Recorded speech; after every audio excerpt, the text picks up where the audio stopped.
Olá a todos, olá a todas, sejam muito bem-vindos, sejam muito bem-vindas a mais uma aula do nosso curso de Introdução à Formação do Sujeito na Medicina. Bom, na aula de hoje nós estaremos inaugurando aqui o nosso módulo 4, onde a gente vai estar estudando como o corpo ele é muito importante para sustentar aquilo que é o nosso projeto de formação integral do sujeito. Um médico sem uma capacidade física de raciocinar e sem uma capacidade física de conseguir tomar decisões, suportar pressões e operacionalizar dentro de contextos de extremo caos físico, mental e etc., ele não consegue se sustentar durante a medicina. Então, se engana aquele que pensa que o corpo tem que ser negligenciado dentro da vida do médico. Não, muito pelo contrário, o corpo ele tem que ser valorizado.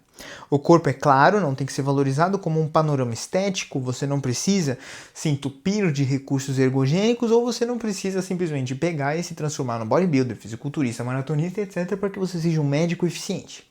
Mas sim, você precisa ter um cronograma de cuidado do seu corpo que valorize a sua prática, tá bom? Então é muito importante que você se mantenha dentro da esteira das boas práticas de corpo. Porque a boa prática de corpo, muito mais do que meramente performance, ela é sustentação. Então, quando a gente vem aqui, e vai estudar sobre o corpo portante, que é o grande vetor dessas nossas duas aulas do módulo 4, a gente vai ter que se lembrar que o corpo, muitas vezes, ele é esquecido dentro da lógica do médico. Muitos estudantes de medicina, muitos médicos, até mesmo médicos formados, médicos já muito bem consolidados no mercado, eles acabam se esquecendo da importância do seu corpo. Então a grande questão é, a mente ela paga a conta de um corpo negligenciado. Porque a mente está inserida dentro de um contexto físico. Não existe uma separação entre a mente e o corpo do sujeito. Essa separação morreu em Descartes, tá? A gente precisa levar em consideração que a mente ela está inserida dentro do corpo. O mesmo sangue que passa pelos nossos rins é o sangue que vai passar ali pelo nosso cérebro, certo? Então é muito importante que a gente consiga, de certa maneira, operacionalizar com um corpo que seja eficiente. A gente não pode estar com uma máquina quebrada. A gente não pode pegar uma estrada longa, uma estrada gigantesca com um pneu prestes a furar, com um motor prestes a fundir ou com um volante quebrado e que não consegue mudar de direção de uma forma eficaz a ponto de salvar a vida do carro. A mesma coisa acontece aqui para o médico. O médico ele tem que ter capacidade de se adequar a diferentes contextos estressores. Então, para que ele consiga fazer isso, ele precisa de uma infraestrutura biológica. Então, o que vai acontecer? Né? A gente tem uma ilusão, né? Uma ilusão. A ilusão de que a gente não tem um suporte. Tá? A gente tem uma ilusão de que a gente é um cérebro flutuante. Oi, tudo bem? Eu sou um cérebro, eu flutuo. Oh, meu Deus do céu, eu sou um cérebro, eu flutuo. Nossa senhora, eu tô absolutamente desacoplado do meu corpo. Eu não existo fora, não existo dentro do corpo. Mas o que é isso, cara? O que é isso? Você não é um cérebro flutuante. E o seu corpo ele não é um detalhe incômodo. O seu corpo é um mecanismo de alimentação para o seu cérebro, certo? Se você negligenciar o seu cérebro vai ser, por conseguinte, por uma questão lógica. Você estuda medicina, cara. Acorda. Seu cérebro vai ser shutdown. Seu cérebro não vai funcionar direito. Se você negligenciar o seu corpo, se você não dormir, se você comer super mal, se você ficar ali virando noite, se você correr 30 maratonas durante a semana e ficar destruído, você não vai conseguir performar de forma adequada dentro do que é a medicina. Você não vai conseguir performar de forma adequada no ciclo básico, porque você não vai conseguir reter aquele monte de informação que você precisa reter, montar o seu mapa interno e conseguir estabelecer as conexões que são necessárias para que você monte uma estrutura. Você não vai conseguir construir relações clínicas boas o suficiente. Você não vai conseguir tratar bem o seu paciente, você não vai conseguir fazer nada disso. Então faz parte da formação do sujeito na medicina ter um corpo portante que seja não só um corpo prestes a morrer. O sujeito na medicina ele tem que ter uma infraestrutura biológica. Então ele tem que ter ali uma capacidade de sustentar o peso das dificuldades físicas, sustentar o peso das dificuldades intelectuais para que ele consiga sobreviver. Então a realidade fisiológica de verdade é que o corpo é uma infraestrutura, como eu já disse, e o cérebro ele é somente a operação dessa infraestrutura. Imagina só, né? A gente vai ter o carro, a gente vai ter aqui a ponte, o carro tem que ir para cá, a ponte tem que ir para lá, a ponte tem que fazer isso, tem que fazer aquilo. Então, se você tiver uma ponte que tá quebrada, o carro, que é a informação que tá no cérebro, não passa pro resto, cara. O cérebro não acompanha. Então, o que acontece é, cara, se você tem um corpo que tá absolutamente quebrado, certo? Você vai mandar não adianta nada, o seu cérebro não vai operacionalizar. Então, cara, o seu corpo, ele é a sua base. Seu sono, sua nutrição, seus hormônios, todo esse equilíbrio, ele é a base para essa tomada de decisão. E sem uma base, o que acontece? Oscilação. Você oscila, você fica perdido, você fica burro, você fica se sentindo péssimo. Então, cara, muitas vezes você acha que está super, hiper, ultra desmotivado, mas quem está na verdade te controlando é o seu sono, sua glicemia, sua fadiga, sua dor nas costas, sua dor de cabeça, o seu libido descomunal. Todas essas coisas elas estão influenciando naquilo que é o seu equilíbrio mental. Então, na verdade, quem que controla quem? Muitas vezes é o seu corpo que controla a sua mente. Porque vamos pensar, se você não fizer uma limpeza metabólica, se você não consolidar o seu conhecimento, coisas que são necessárias para o sono, que são na verdade consequências do sono, você não consegue ter memória, tá? Você não consegue lembrar as coisas, você fica ali acabado e tudo mais. E sem memória você não consegue tomar decisões, tá bom? Ah, mas você falou na outra aula que a memória e o arquivo são imbecis e você tem que fazer as conexões. Não. Eu não falei que memória e arquivo são imbecis. Eu falei que muitas vezes você tem que transformar os fatos em um conjunto de conexões que seja eficiente para que você consiga ter aquele núcleo duro, apesar da falta de sono, apesar de tudo isso. Mas para que você consiga consolidar tudo isso, você precisa limpar os seus metabólitos, você precisa consolidar o seu conhecimento, você precisa, enfim, literalmente consolidar tudo isso. E isso daqui só se tem consolidação no sono. E a glicemia? Você tem que manter a glicemia estável. Você não pode nem estar hipoglicêmico nem hiperglicêmico. Você não pode nem comer uma bomba de açúcar que vai te matar de sono, e você também não pode nem estar com pouco açúcar no sangue, porque a principal fonte de energia do cérebro é a glicose, certo? Então, cara, o cérebro tem como preferência energética a glicose. E se o cérebro tem como preferência energética a glicose, então, cara, se você tem uma oscilação do nível de açúcar no sangue, ou seja, da glicemia, você vai ter o quê? Ansiedade, você vai ter instabilidade emocional, você vai ter energia, e você não vai conseguir raciocinar ao longo do seu dia a dia. Agora imagina só, cara, você tá ali super cansado, você tá ali destruído, você tá ali há 10 dias sem conseguir dormir direito, você tá ali estafado daquela matéria, você não aguenta mais abrir o livro de morfologia, você não aguenta mais abrir o livro de GO, você não aguenta mais abrir o livro de clínica, você não aguenta mais fazer nada. Cara, você tá ali absolutamente destruído. Tá ali, cara, surrapiado, destruído e tudo mais. Tá ali cansado. Cara, o cansaço ele tem um custo cognitivo muito alto, se você for parar para pensar. O cansaço, ele diminui a sua capacidade de tomar decisões. Você cansado não consegue tomar decisões que não sejam impulsivas. Você cansado não consegue tomar decisões que muitas vezes não sejam não pensadas. O que pode ser um pleonasmo para impulsivas, só que no meu ver, não. No meu ver, decisão impulsiva é diferente de decisão não pensada. Você pode pensar muito e tomar uma decisão impulsiva, mesmo assim. E aí, cara, quando você tá muito cansado, você tem muita lentidão. E aí você acaba tendo muitas vezes uma burrice temporária. E se você tem essa burrice temporária, o que acontece? Meu amigo, minha amiga, você não consegue operar como médico. Você não consegue atuar dentro da prática médica de uma forma eficiente. Por quê? Porque seu corpo não está te respondendo. É a mesma coisa de um atleta querer correr uma maratona sem um isquiotibial. Já parou pra pensar nisso? Um atleta perfeitamente rígido, um atleta ali, vai correr uma maratona e ele rompeu o isquiotibial um dia antes da maratona. Ele vai conseguir correr a maratona? Até pode ser que consiga, se ele for um atleta com uma força mental impressionante e sem medo nenhum de ter uma rabdomiólise.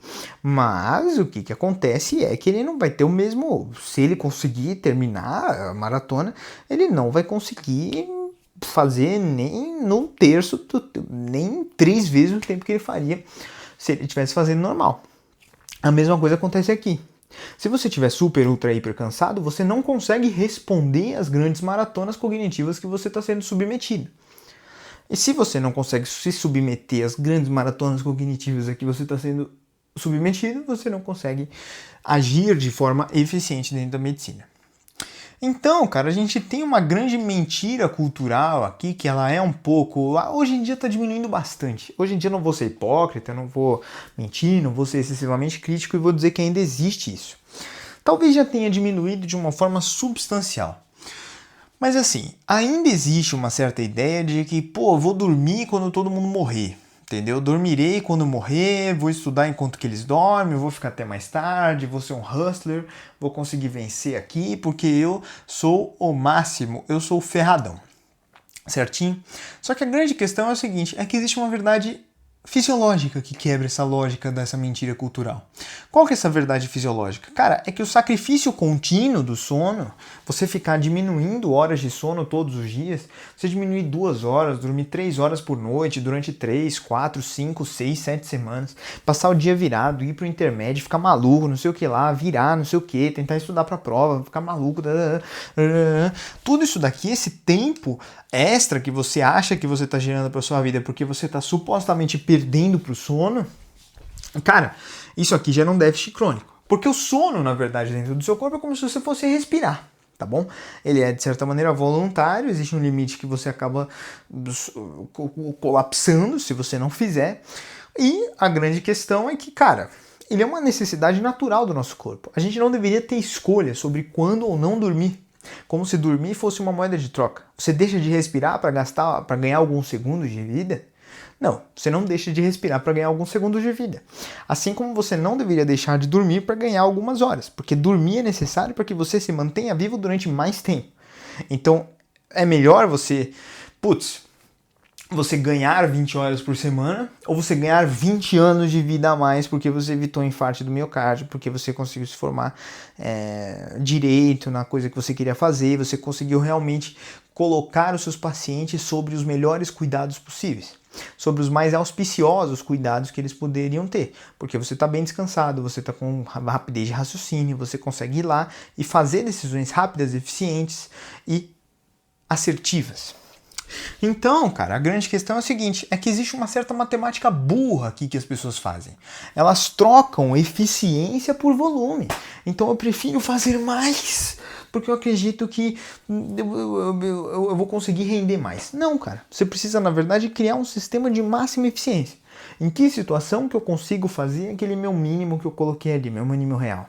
Em que situação que eu consigo fazer tudo isso daqui? Horas, cara, quando você está bem dormido. Então, ó, se você fizer um gráfico aqui, né, onde no eixo das ordenadas temos aqui os dias sem dormir e nos eixos das abscissas você tem o QI funcional, isso é evidente. Você tem um QI funcional muito alto aqui quando você está nenhum dia sem dormir, e esse QI funcional vai se degradando ao longo do tempo à medida que a gente passa vários dias sem dormir. E isso aqui, em certa maneira, tem um break-even point, ou seja, um ponto em que o mínimo aceitável é igual a esse QI funcional degradado. A partir desse momento, você está aquém do mínimo aceitável. Então, se você está aquém do mínimo aceitável, você não está conseguindo tomar decisões básicas. E é muito perigoso que você, futuro médico, cometa até mesmo um crime. O nome desse crime é imperícia. Isso aí dá problema. Se você, por algum tipo de motivo, tomar uma decisão errada, na qual você deveria ter tomado a decisão certa, você responde por crime, se descobrirem que você dormiu mal. Então, ter um corpo portante, que é muito mais do que somente um corpo, mas sim uma infraestrutura biológica, é fundamental para você que quer realmente ser um sujeito médico. Tá bom? Em seguida, então a gente precisa pensar, cara, que isso tudo aqui não é uma vaidade, tá? Ter um corpo funcional, ter um corpo que é aprazível, ter um corpo que você consegue operacionalizar com ele, não é vaidade. É, na verdade, uma grande engenharia de carga. Pensa comigo, aqui você vai ter toda a carga da medicina, ó, aqui você vai ter toda a carga da medicina. E aí, cara, essa carga da medicina ela vai se deslocar, ela vai ser direcionada para onde? Ela vai ser direcionada tanto para o sono como para o físico. Se você quebrar aqui, ó, por exemplo, uma dessas pilastras, desses pilares, o que vai acontecer? vai ter uma sobrecarga dentro dessa estrutura aqui. E se a estrutura não for larga o suficiente, ou se a estrutura não for forte o suficiente, ela não consegue sustentar.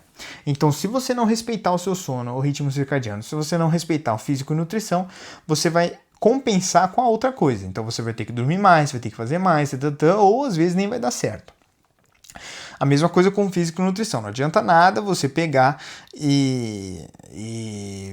enfim, comer super bem, treinar super bem, fazer tudo o que você precisa super bem, se você não tem um sono e nem um ritmo circadiano adequado.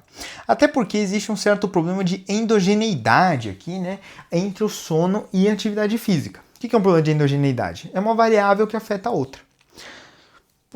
O sono, ele afeta a atividade física também. Então, se a gente for para pensar, existe uma outra carga aqui, ó, que vai estar sobre outros dois pilares, sobre outras duas pilastras, né?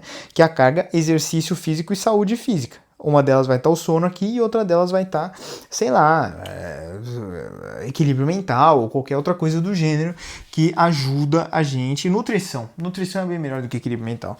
Nutrição, saúde mental e etc. vai estar aqui sustentando o exercício físico. Então tem até um certo problema de endogeneidade aqui.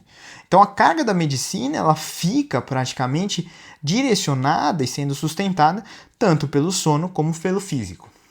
Se você não tem essa sustentação, você não tem capacidade de suportar os estresses, os volumes de trabalho e as grandes responsabilidades que a vida médica te legam, tá bom? Então, assim, se você quiser e se você aceitou esta vocação de ser médico, você precisa ter ali um compromisso necessário com o seu corpo. Então, vamos lá. A gente tem que acabar com a sua dinâmica de negligência. Acabou aqui. É o fim da negligência. É o fim. Ceci le fin. Certinho? É o fim da sua negligência. A partir de agora, cuidar já não é mais performar. Eu não quero mais que ninguém aqui cuide do corpo. Ou melhor, né? Se você quiser cuidar do corpo para ficar bonito no espelho, tudo bem. Eu não estou aqui para ditar regras. Mas a grande ideia do nosso projeto, desse curso de formação do sujeito na medicina, é justamente a ideia de que você cuida da sua mente por meio do seu corpo. E você cuida do seu corpo para que a sua mente não falhe quando o paciente precisar. Entendeu? Quando o seu paciente precisar de você, quando o seu paciente precisar da sua mente, quando o seu paciente precisar dos 6 anos de medicina que você cursou, quando o seu paciente precisar de todo o tempo que você dedicou para essa faculdade, quando o seu paciente precisar de tudo isso, sua mente não pode falhar. E para que a sua mente não falhe, é fundamental, necessário, fulcral, que o seu corpo consiga comandar essa mente, certo? Porque sem um comando adequado, esquece, sua mente, como a gente já viu, por causa de sono, fadiga, glicemia e N variáveis, não vai conseguir responder de forma adequada. Então, cara, a grande questão é, a gente não quer cuidar para performar, tá? A gente quer cuidar justamente para que a gente consiga pensar de forma adequada naquele que é o grande objetivo da nossa prática médica, que é o nosso paciente. Então, a partir de agora, prometa comigo, repita comigo, eu não irei mais negligenciar o meu corpo. Não irei mais. Noites de sonos mal dormidas não compensam meio ponto a mais na prova. Beleza? É fundamental que você tenha isso e que tudo isso, na verdade, faça parte desse eixo. Tudo isso faça parte dessa grande estrutura que você está construindo aqui no nosso curso de formação do sujeito. Beleza? Muito obrigado por terem assistido. Qualquer dúvida, deixem o seu comentário aqui embaixo, que será um prazer inenarrável respondê-los. Ok? Tchau, tchau.